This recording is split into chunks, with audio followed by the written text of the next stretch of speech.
Le Premier ministre Nguyễn Xuân Phúc a effectué des thèses au 16 juillet une visite officielle en Mongolie où il a participé au 11e sommet Asie-Europe à Ulaanbaatar, l'occasion de maintenir les bonnes relations politiques, d'accélérer la coopération Vietnam-Mongolie et de promouvoir les contributions du Vietnam à la coopération Asie-Europe. Lors de leur entretien à Ulaanbaatar, le Premier ministre Nguyen Xuân Phuc et son homologue mongol Jargal Tulga Erdenebat ont affirmé leur volonté de renforcer les belles relations bilatérales dans maints domaines. Ils ont décidé d'améliorer l'efficacité du comité intergouvernemental Vietnam-Mongolie,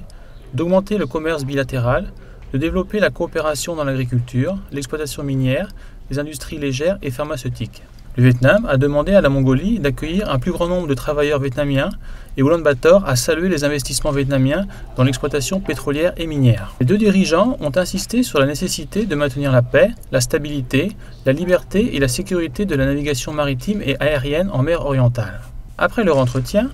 ils ont assisté à la signature d'une convention de coopération entre la Chambre de commerce et d'industrie du Vietnam et l'Association unie des employeurs mongols.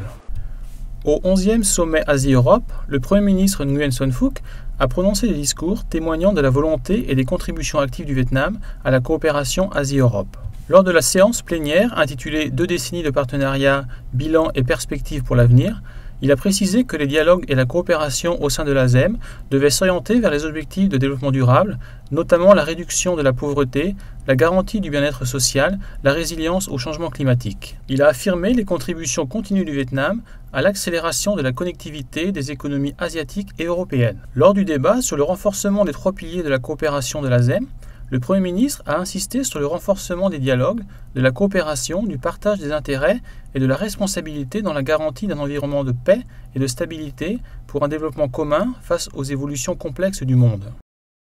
Lors du 15e Forum d'affaires Asie-Europe, placé sous le thème « Connectivité pour le développement inclusif », le Premier ministre a affirmé le rôle important des entreprises, notamment des PME, en tant que moteur de la croissance, tout en plaidant pour un soutien à celle-ci. Le 11e sommet Asie-Europe a eu lieu les 15 et 16 juillet en Mongolie, avec la participation des dirigeants des 53 pays membres. Le sommet a adopté la déclaration du président et la déclaration d'Ulaanbaatar, affirmant la détermination de resserrer le partenariat Asie-Europe à travers la connectivité.